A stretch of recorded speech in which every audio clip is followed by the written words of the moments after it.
masuk kepada materinya, yaitu mengenai tentang kingdom Animalia. Nah, kingdom Animalia ini terbagi menjadi dua, yaitu hewan vertebrata dan invertebrata. Kira-kira di antara kalian adakah yang tahu mengenai hewan vertebrata dan invertebrata? Oke, langsung saja penjelasannya, bahwa hewan invertebrata dan vertebrata ini secara sederhananya, hewan vertebrata memiliki tulang belakang, sedangkan hewan invertebrata dia tidak memiliki tulang belakang. Adapun ciri umum lain mengenai hewan vertebrata, yang pertama itu dia memiliki sistem saraf yang lengkap, terdiri dari otak dan sumsum tulang belakang.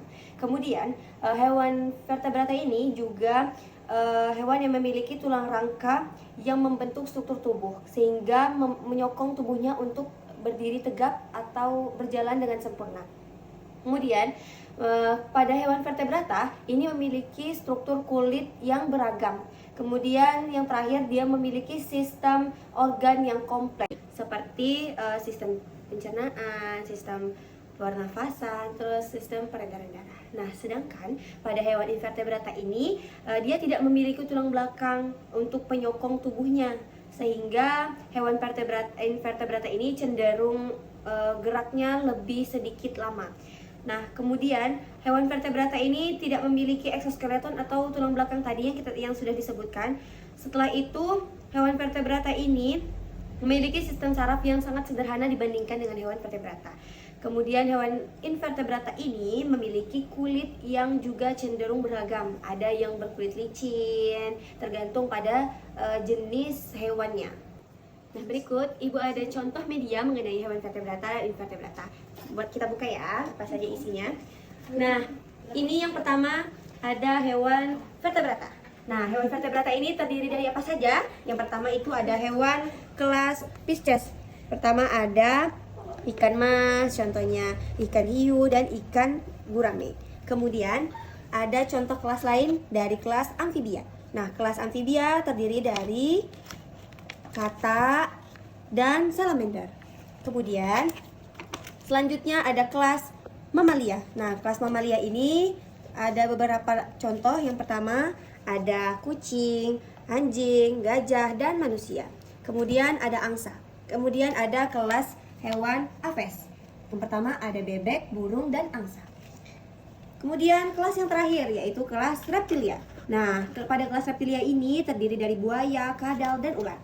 Sedangkan pada hewan invertebrata terdiri dari kelas porifera. Porifera apa saja? Yang pertama ada contohnya spons dan spons laut dan spons air tawar. Kemudian ada filum Nemathihelminthes, terdiri dari contohnya cacing tambang dan cacing filaria. Ada contoh lain dari filum Platyhelminthes apa saja? Yang pertama ada cacing hati dan cacing pita. Kelas Cnidaria. Nah, kelas ini contohnya saya ambil anemon dan ubur-ubur. Kemudian ada filum Echinodermata. Apa saja? Filum Echinodermata ini terdiri dari landak laut dan bintang laut. Kemudian ada filum Annelida.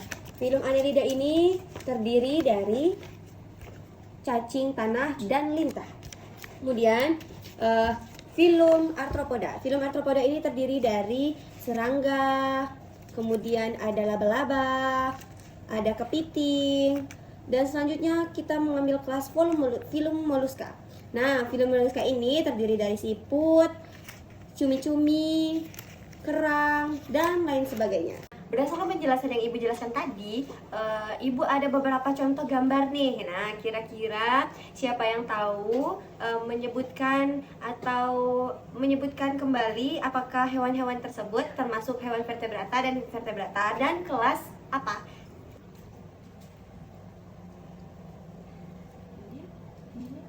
Nah, dari kedua gambar ini ada yang bisa jelaskan mengenai hewan apa dan termasuk kelas apa? Nah, betul sekali, pada cacing ini termasuk ke dalam hewan invertebrata pada kelas Annelida. Sedangkan pada katak ini termasuk pada hewan vertebrata pada kelas amfibia. Oke.